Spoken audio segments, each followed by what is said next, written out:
4 महीने ऑनलाइन, 1 साल in campus, 4 महीने की फीस 4,07,000, उसके बाद 1 साल की फीस 10,000 USD, 8.5 लाख रुपए just the fees of 1 year.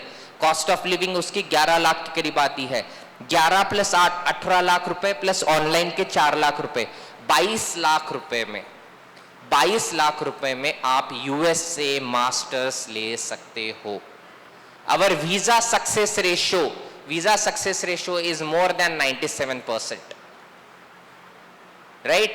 So this is the Edgewood College, this is a Mercy University, this is IBS. Finland, again it is one of the top destinations, Finland. Drexel, this is an ambitious university. Drexel is an ambitious university. Northeastern, again this is a Finland, Vasa University of Applied Sciences, EDS Business School. This Yeshiva is again having a campus in New York, जिसकी अगर tuition fees calculate करो 26,000 रुपए, 26,000 USD, मतलब 22 लाख के करीब।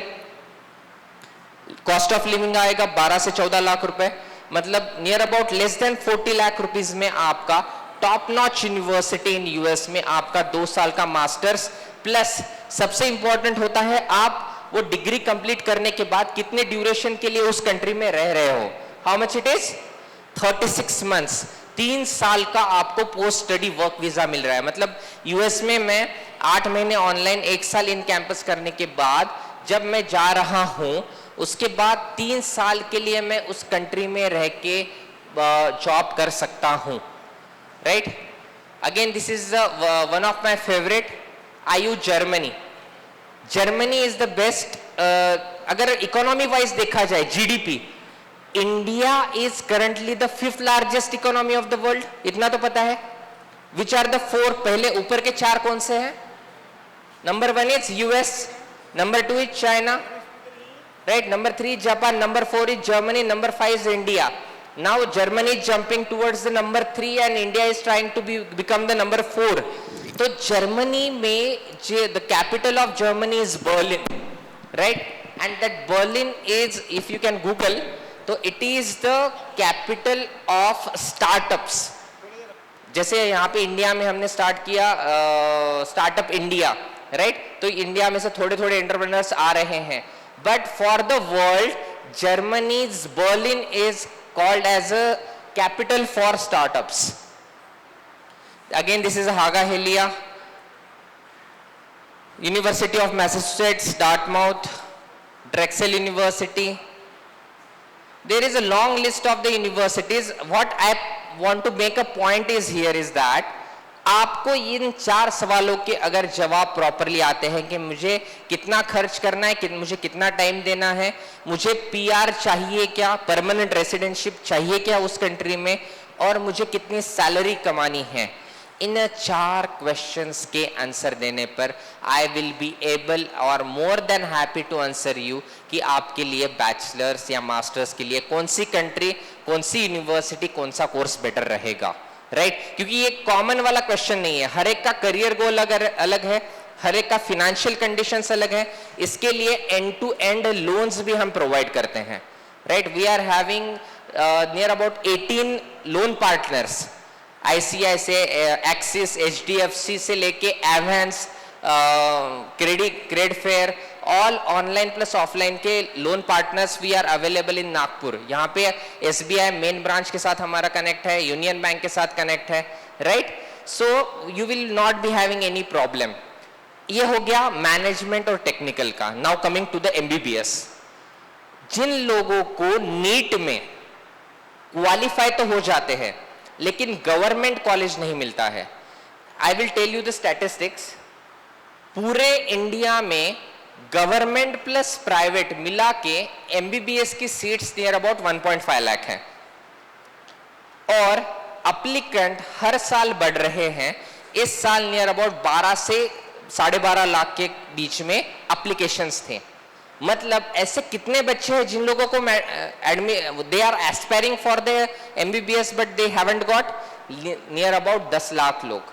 10 लाख में से कोई BAMS चला जाता है, कोई BHMS, कोई फार्मेसी में चला जाता है, कोई D.Pharm ले लेता है, right.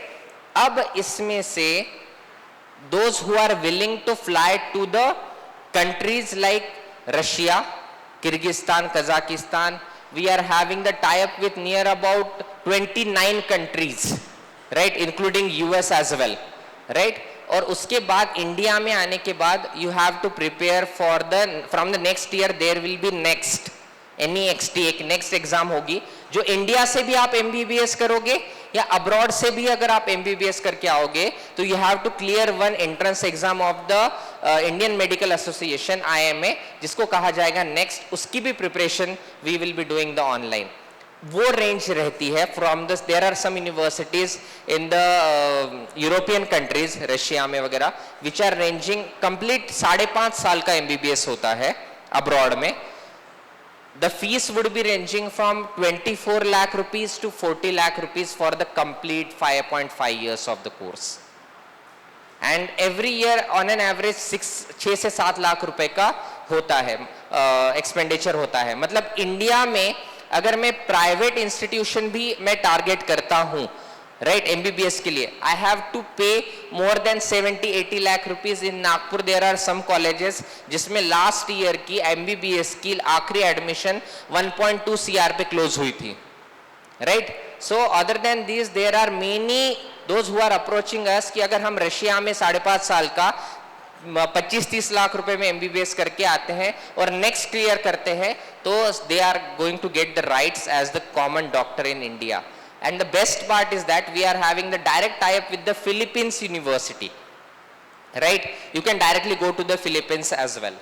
So now, those who want to connect with me, please note down the number so that you can directly connect with us or WhatsApp us. So my name is Dr. Saurabh Nimkar. My name number is 87